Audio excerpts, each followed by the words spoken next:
Hello friends, welcome to our channel. இன்றைக்கி நம்ம இந்த சீரிஸோட ஃபைனல் பார்ட் தான் பார்க்க போகிறோம். வாங்க வீடியோக்குள்ளே போகலாம்.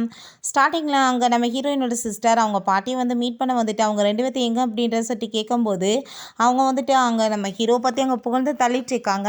அதுக்கப்புறம் அங்கே ஒரு விஷயத்தை அவன் நினச்சி பார்க்குறான். அவங்க அசிஸ்டண்ட்டை நம்ம ஹீரோ வந்து பேசிகிட்டு இருக்கப்போ தான் தெரியுது நம்ம ஹீரோயின் தேடிட்டு இருக்க அந்த பர்சனே அவன் தான் சொல்லிட்டு அவன் பெரிய பணக்காரன்னு சொல்லி தெரிஞ்சதுமே இவளுக்கு அங்கே ரொம்ப ஜெலஸ் ஆகிட்டு, பாட்டி நீங்கள் சொல்லுங்கள் அவங்க 2 பேரும் எங்கே போயிருக்காங்கன்னு சொன்னதுமே பாட்டியை அதுக்கு பதில் பேசாமல் நம்ம ஹீரோ பற்றி அங்கே புகழ்ந்து தள்ளினதுமே அவளுக்கு அதை கேட்டுட்டு அங்கே ரொம்ப ஜெலஸாக ஆரம்பிச்சிருது.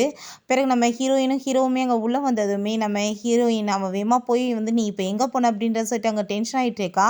அவனோட கழுத்தில் வந்துட்டு அங்கே அந்த பைட்லாம் பார்த்துட்டு நீ வந்துட்டு இப்படிலாம் இவன் கூட இருக்கக்கூடாதுன்னு சொல்லிட்டு வேகமாக பிடிச்சி இழுத்துட்டு போயிட்டு நீ நினைக்கிற மாதிரி உன்னோட ஹஸ்பண்ட் ஒன்றும் நல்லவன் கிடையாதுன்னு சொன்னதும் நீ தேவையில்லாமல் அவரை பற்றி பேசிட்டு இருக்காத, நீ தான் ரொம்ப இந்த உலகத்திலே கெட்டவ அப்படின்றத சொல்லிட்டு இருக்கா. உனக்கு என்ன வந்து இன்னும் புரியலையா அவளை பற்றி, நான் இப்போ புரிய வைக்கிறேன் பாருன்னு சொல்லிட்டு அங்கே கூட்டிகிட்டு போயிட்டு அங்கே அவனோட கம்பெனிலேருந்து கால் பண்ணதுமே நம்ம ஹீரோ தான் அங்கே ஃபோனை அட்டன் பண்ணுறான். பார்த்தையில உன்னோட ஹஸ்பண்ட் ஒன்றும் டிரைவர்லாம் கிடையாது, அவன் வந்து இந்த கம்பெனியோட ஓனரே அவன் தான், உன்னை ஏமாற்றிட்டு இருக்கான், உன்னை வந்துட்டு லவ் பண்ணி ஏமாத்துறதுக்கு தான் இந்த வேலையெல்லாம் பண்ணிட்டு இருக்கான்னு சொன்னதும் ஹீரோயினுக்கு அதை கேட்டுட்டு அங்கே ரொம்ப ஷாக் ஆகிட்டு இருக்கு. என்ன எதுக்காக ஏமாற்ற போகிறாரு அப்படின்றத சொன்னதும் உன்னை எதுக்கு ஏமாற்ற போகிறாரா, உன்னை வந்து யூஸ் பண்ணிட்டு தூக்கி போடுறதுக்கு தான் அப்படின்றத சொல்லிட்டு அங்கே ரொம்ப வந்துட்டு கோவமாயிருது. நம்ம ஹீரோயினுக்கு அந்த வேர்ட்ஸ்லாம் கேட்டதுமே பிடிச்சி தள்ளி விட்டா. அப்போ நான் வந்துட்டு இப்போ எல்லா உண்மையுமே நீ சொன்னதை தெரிஞ்சுக்கிட்டேன், நீ தானே வந்து கால் பண்ண, இவ்வளோ போது பிடிச்சி இழுத்துட்டு போங்கன்னு சொல்லிடுறான்.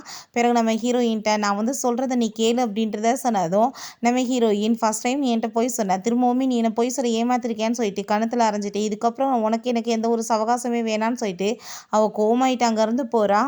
அவள் பாரில் போயிட்டு அவள் பாட்டு அங்கே ட்ரிங்க்ஸ் பண்ணிவிட்டு அவங்க ஃப்ரெண்டுகிட்ட அழுதுட்ருக்கா. எதுக்காக அவன் இப்படி என்னை பொய் சொல்லி ஏமாற்றிட்டான்னு சொல்லிட்டு.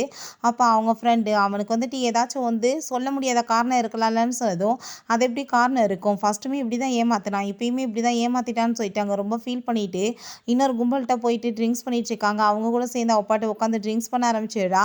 அந்த பசங்க அப்படியே வந்துட்டு சும்மா நார்மலாக என்ன நடந்துச்சுன்னு பேசிட்டு திரும்ப நம்ம ஹீரோயின்ட்ட அப்படியே வந்து மிஸ்பிஹேவ் பண்ண ஆரம்பிச்சிடுறாங்க. நம்ம ஹீரோயின் அவங்க அடிச்சுட்டு அங்கேருந்து போகும்போது திரும்பவுமே அங்கே வந்துட்டு யாரோ வந்து பின்னாடி பிடிச்சி இழுத்ததுமே இவ கோவப்பட்டு அங்கே பாட்டிலை தூக்கி தலையில் உடச்சி விடுறா.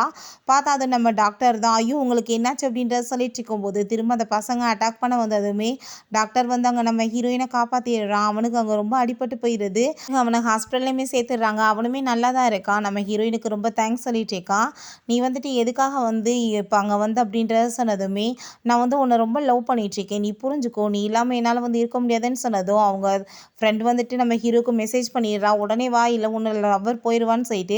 அப்போ அவன் இந்த செயினை வேற காமிச்சிட்டு நீ தானே எனக்கு கொடுத்த, நீ இல்லாத லைஃப்பை என்னால் வாழ முடியாதுன்னு சொல்லி அங்கே வந்துட்டு ப்ரப்போஸ் பண்ணிகிட்ருக்கான். நீ எப்படியாச்சும் என்னை மேரேஜ் பண்ண ட்ரை பண்ணிக்கோ, அவன் மாதிரி ஒரு ஃப்ராடு கூட சேர்ந்து இருக்க வேணான்னு சொல்லிகிட்ருக்கான். நம்ம ஃப்ரெண்ட் வந்துட்டு நீ பண்ணுறது தப்புன்ற மாதிரி பார்க்குறான், நீ விலகி வான்னு. உடனே இவன் கீழே குதிச்சு நீ ஏன் வந்துட்டு புரிஞ்சுக்க மாட்டேன், நான் உன்னை ரொம்ப லவ் பண்ணிகிட்ருக்கேன்னு சொல்லிட்டு அங்கே பெரிய ட்ராமா போடுறான். அப்போ ஹீரோ வந்து அப்படியே அவனை தூக்கி மேலே உட்கார வச்சிடுறான். அப்போ அதை பார்த்துட்டு அவங்க சிரிக்க ஆரம்பிச்சிடுறான். அப்போ அங்கே கழுத்தில் வந்துட்டு செயின் இருக்கிறத பார்த்துட்டு இந்த செயின் எப்படி ஓன்ட்ட வந்துச்சுன்னு கேட்டதும் இது என்னோட செயின் தான், என்னோட ஃப்ரெண்டு கொடுத்ததுன்னு சொன்னதும் பொய்யா சொல்லிட்டு இருக்க, என் வீட்டிலேருந்து திருடிட்டு நீ போய் பேசுறியான்னு சொன்னதுமே நம்ம ஹீரோயின் ஷாக் ஆகிட்டு என்ன சொல்லிட்டு இருக்கீங்கன்னு கேட்டதும் நான் உனக்கு பிறகு இந்த விஷயத்த சொல்கிறேன்னு சொன்னதுமே அவன் போய் சொல்லிட்டு இருக்கான், இது என்னோடதுன்னு சொன்னதுமே உனக்கு கொன்றுவேன் பார்த்துக்கோன்னு சொல்லிட்டு நம்ம ஹீரோ மிரட்டான். அப்போ அவங்க சிஸ்டர் நீ உடனே வீட்டுக்கு வா, அப்பாவுக்கு ரொம்ப உடம்பு முடியாமல் போச்சுன்னு சொன்னதுமே நம்ம ஹீரோயினுமே அங்கே போகிறா. எங்கள் அப்பாவை காணமேன்னு சொல்லிட்டு கேட்டதுமே அப்பா தானே வருவார் பாரு அப்படின்றத சொல்லிட்டு அந்த சாங் கூட சேர்ந்து அவளை அடித்து அங்கே கிட்னாப் பண்ணி கொண்டு போயிடுறாங்க. உன்னால தான் என் லைஃப்பில் வந்துட்டு எதுவுமே எனக்கு கிடைக்காம போயிடுச்சு, ஆனால் இதுக்கப்புறம் பாரு எல்லாமே எனக்கு சொந்தமாக போகுது, இதுக்கப்புறம் பாரு இன்றைக்கி உனக்கு என்ன நிலைமையாக போகுதுன்னு சொல்லும்போது அந்த பர்சனுமே இங்கே கத்தி வச்சு மிரட்டிட்டு இருக்கான்.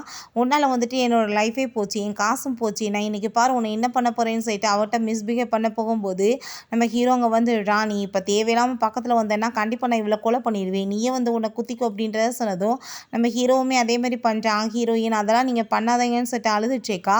அப்போ அங்கே நம்ம ஹீரோயின் அவ்வளோதான் பொறுக்க முடியாமல் அவனை போட்டு அடிக்கவுமே ஹீரோ அவன் கூட வந்து ஃபைட் பண்ண ஆரம்பிச்சிடுறான். பிறகு நம்ம ஹீரோயினுக்கும் அவங்க சிஸ்டருக்குமே சண்டை வர ஆரம்பிச்சிருது. அப்போ அங்கே செயின் கீழே விழுந்ததுமே அந்த செயின் எடுத்து அவள் வச்சிட்ருக்கா. ஏய் நீ எப்போ என் செயின் எடுத்தேன்னு சொன்னதும் இது எனக்கு தான் சொந்தம் அப்படின்றத சொன்னதும் சின்ன வயசுலேருந்து எனக்கு சொந்தமான எல்லாத்தையும் உனக்கு வந்து சொந்தமாக்குவேன்னு சொல்லிட்டு அவள் கோவப்பட்டதும் உனக்கு ஒரு விஷயம் சொல்லவா, நீ வந்துட்டு இவ்வளோ நாளாக தேடிட்டு இருக்க அந்த பர்சனே உன்னோட ஹஸ்பண்ட் தான், ஆனால் என்ன பண்ணுறது பாவம் இப்போ சாக போகிறீங்க 2 பேருன்னு சொல்லிட்டு அங்கே குத்தும்போது நம்ம ஹீரோ உடால வந்துடுறான். அவனுக்கு வந்து அடிபட்டுருது.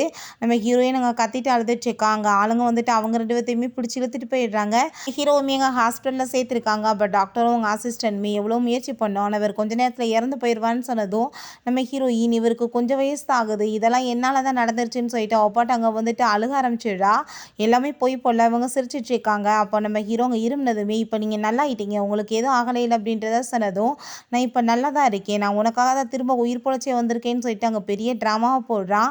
எனக்கு ரொம்ப ஆக்சிஜன் லெவல் ரொம்ப கம்மியாயிருச்சு, நீ ஒரு கிஸ் கொடுத்தேன்னா சரியாயிருன்னு சொல்லிட்டு அங்கே கிஸ் பண்ண வந்ததுமே நம்ம ஹீரோயின் நீங்கள் என்ன பண்ணிட்டுருக்கீங்க, அங்கே பாருங்கள் உங்கள் ஆளுங்க இருக்காங்கன்னு சொன்னதும் நம்ம ஹீரோ அப்படி செய்ய காமிச்சதுமே சரி ஓகே நீங்கள் கண்டினியூ பண்ணுங்கள், நாங்கள் போயிட்டு வரோன்னு சொல்லிட்டு அவங்க 2 பேருமே அங்கேருந்து கிளம்பிடுறாங்க. இப்போ நீ வந்துட்டு எனக்கு கிஸ் கொடுத்தா தான் எனக்கு உடம்பே சரியாகும்னு சொல்லிட்டு அவ கூட அங்கே வந்துட்டு கிஸ் பண்ணுறதுக்கு ஸ்டார்ட் பண்ணிடுறான். அப்போ ஹீரோயின் போதும் போதும் நிப்பாட்டி, இதோட நீ வந்துட்டு இந்த சூப்பை குடின்னு சொன்னதும் திரும்பவும் சூப்பா அப்படின்றத அவன் சொல்லிட்டு இருக்கான். நீ சூப்பு குடிச்சா தான் உனக்கு சரியாகும்னு சொல்லிட்டு இருக்கும்போது அங்கே திரும்ப கீழே விழுக போகிற மாதிரி ஆக்டிங் பண்ணதுமே இப்போ என்னாச்சு அப்படின்றத சொல்லி கேட்டதும் நீ தான் கிஸ் கொடுக்க மாட்டேன்னு சொல்லி அதனால தான் இப்படி உடம்பு முடியாமல் போச்சுன்னு சொன்னதுமே ஹீரோயின் கண்டுபிடிச்சிடுறா. சும்மா ட்ராமா போகிறான்னு சொல்லிட்டு சும்மா உன்னோட ட்ராமாவெல்லாம் நிப்பாட்டுப்பா சாமி, இந்த கிஸ் எல்லாம் இன்னும் முடியாதுன்னு சொல்லிட்டு இருக்கும்போது அங்கே நம்ம ஹீரோவோட அம்மா வந்துடுறாங்க. அவங்கள அங்கே பார்த்துட்டு அவள் ரொம்ப ஷாக் ஆகிடுறா. அப்புறம் தான் தெரியுது நம்ம ஹீரோயினோட வந்து ஃப்ரெண்டு தான் நம்ம ஹீரோவோட சிஸ்டர் நேவும் அவளுக்கு. அப்போ அவங்க அம்மாவை பார்த்துட்டு அவள் பயந்ததுமே நீ என்னை பார்த்து பயப்படாத, உன்னை ரொம்ப எனக்கு பிடிச்சிருக்கு அப்படின்றத சொன்னதும் ஆனால் இப்படி ஹாஸ்பிட்டலில் வந்து நம்ம மீட் பண்ணுற மாதிரி ஆயிடுச்சேன்னு சொன்னதும் என்னோட ஹஸ்பண்டுமே என்னை ஃபஸ்ட் டைம் இப்படி ஹாஸ்பிட்டலில் தான் பார்த்தாரு, அதே மாதிரி தான் என்னோட பையனுக்குமே நடந்திருக்கு அப்படின்றத சொல்லிட்டு நம்ம ஹீரோயின் அவங்க அங்கேருந்து கூட்டிகிட்டு போகிறாங்க ஷாப்பிங் பண்ணலான்னு சொல்லிட்டு. அங்கே போயிட்டு அங்கே ஷாப்பிங் பண்ண போனால் அந்த லேடிக்கு அங்கே வேலை போயிடுச்சு போல், இங்கே தான் ஒர்க் பண்ணிட்டுருக்காங்க, உன்னால தான் என்னோட ஜாப் போச்சு, நீ என்ன இங்கே பண்ணிட்டுருக்க, உன்ன மாதிரி ஆளுக்களை இங்கே வர்றதுக்கு தகுதி கிடையாதுன்னு சொல்லிட்டு ஓவராக வந்துட்டு திமுறா திரும்ப பேசினதுமே அப்போ அவங்க இங்கே இருக்க வந்து எவ்வளோ காஸ்ட்லியான ஜுவல்லரிஸ் இருக்கோ எல்லாத்தையுமே எனக்கு பேக் பண்ணுங்கன்னு சொல்லிட்டு இருக்காங்க. ஓ காசு இருக்கான்னு சொல்லிட்டு ரொம்ப கிண்டல் பண்ணும்போது அப்போ அங்கே மேனேஜர் வந்து என்ன தேவையில்லாமல் பேசிகிட்டு இருக்க, உனக்கு என்ன வேலை வேணுமா வேணாமா, இவங்க தான் நம்மளோட பெரிய வந்து கஸ்டமரே அப்படின்றத சொன்னதும் அதை கேட்டுட்டு அந்த லேடிக்கு ரொம்ப ஷாக் ஆகிடுது. அவங்க எல்லா கிஃப்ட்ஸையும் வாங்கிட்டு நம்ம ஹீரோயின் அங்கேருந்து கூட்டிகிட்டு கிளம்பிடுறாங்க. வீட்டில் எல்லாருமே அங்கே ரொம்ப ஹாப்பியாகிட்டு பேசிகிட்டு இருக்கும்போது நம்ம ஹீரோயினுக்கு அங்கே வாமிட்டிங் வர மாதிரி இருக்கவுமே அம்மா பொண்ணுக்குமே புரிஞ்சுக்குது அவள் ப்ரெக்னெண்ட்டாக இருக்கான்னு சொல்லிட்டு நம்ம ஹீரோ ஐயோ என்னாச்சுன்னு தெரியல உடனே ஹாஸ்பிட்டலுக்கு போகணுன்னு சொன்னதும் பண்ணுறதெல்லாம் பண்ணிவிட்டு ஒன்றும் தெரியாத மாதிரி நடிக்கிறான் பாரு அப்படின்றத சொன்னதுமே ஹீரோக்குமே அப்போ நான் ப்ரெக்னெண்ட்டாக வந்துட்டு இருக்காளா இவ அப்பாவா போகிறேனான்னு சொல்லிட்டு ரொம்ப ஹாப்பியாகிட்டு இருக்கான். சரி ஓகே நான் வந்து இப்போ டாக்டரை கூட்டிகிட்டு வரேன்னு சொன்னதும் டாக்டர் நான் ஆல்ரெடி கூப்பிட்டேன் அவங்க இப்போ வந்துருவாங்கன்னு சொல்லிட்டு இருக்கும்போது அங்கே நாக் பண்ணிடுறாங்க. ஹீரோ போய் கதை ஓப்பன் பண்ணி பார்த்தா அது நம்ம ஹீரோயினோட ஃப்ரெண்டு தான், அந்த ஏன்ஷியன் தான் வந்திருக்காரு. அவனங்க பார்த்துட்டு இவன் கோவப்பட்டதும் நம்ம ஹீரோயின் நீங்கள் ஃபஸ்ட்டு அவரை உள்ளே விடுங்கன்னு சொல்கிறா. பிறகு அவன் செக் பண்ணி பார்த்ததுமே கையை வேகமாக பிடிச்சி இழுத்து வச்சுக்கிறான். அவ்வளோ ஜெரஸ் ஆகிட்டு இருக்கான் நம்ம ஹீரோ. இவங்க ப்ரெக்னெண்ட்டாக தான் இருக்காங்கன்னு சொன்னதுமே ரொம்ப ஹாப்பியாக இருது ஹீரோக்கு. அங்கே அப்படியே அவளை தூக்கி அப்படியே வந்து சுற்றிட்டு இருக்கான். எல்லாருக்கும் ரொம்ப ஹாப்பியாகிட்டு இருக்கு. இப்போ டாக்டருக்கு அதெல்லாம் பார்த்துட்டு அங்கே ரொம்ப கஷ்டமாக தான் இருக்குது, இருந்தாலுமே அவள் ஹாப்பியாக இருக்கான்னு சொல்லிட்டு அவருமே அங்கேருந்து கிளம்பிடுறாரு. பிறகு நம்ம ஹீரோவும் ஹீரோயினுமே அங்கே வெளியே போயிட்டு அங்கே ஹாப்பியாகிட்டு பேசிகிட்டு இருக்காங்க. சரி ஓகே உன்னோட ஃப்ரெண்டு வந்து உன்ட்ட என்ன சொன்னான் அப்படின்றத கேட்டதும் அவர் பண்ணதுக்கெலாம் சாரி கேட்டார், அதுக்கப்புறம் நீங்கள் ரொம்பவே நல்ல மனுஷன், என்னை ரொம்ப நல்லா பார்த்துக்குருவீங்கன்னு சொன்னாருன்னு சொன்னதும் உண்மையாக சொல்லிட்டுருக்கு அப்படின்றத கேட்டதும் உண்மையாக தான் சொல்லிட்டுருக்கேன், உங்களுக்கு இந்த இடம் ஞாபகம் இருக்கா அப்படின்றத கேட்டதும் நம்ம ஹீரோவுக்குமே அந்த விஷயம் ஞாபகம் வருது. 2 பேரும் எப்படி ஃபஸ்ட் டைம் வந்து ஸ்லிப்பாகி விழுந்து கிஸ் பண்ணிக்கிட்டாங்க, மீட் பண்ணிட்டு எப்படி இப்போ ஒன்று சேர்ந்துருக்காங்கன்னு சொல்லிட்டு நம்ம ஹீரோயினுமே ஹாப்பியாகிட்டு அவனை கிஸ் பண்ணிவிட்டு நான் எப்பயுமே உங்கள் கூட தான் சேர்ந்து இருக்கணும்னு ஆசைப்பட்றேன்னு சொன்னதும் ஹீரோவுமே ரொம்ப ஹாப்பியாகிடுறான். ஓகே ஃப்ரெண்ட்ஸ், இதோட இந்த சூப்பரான சீரீஸுமே கம்ப்ளீட் ஆகிருச்சு. இந்த வீடியோ உங்களுக்கு பிடிச்ச கண்டிப்பாக லைக் பண்ணுங்கள், ஷேர் பண்ணுங்கள், கமெண்ட் பண்ணுங்கள் அண்ட் ப்ளீஸ் சப்ஸ்கிரைப் பண்ணுங்கள். Bye guys.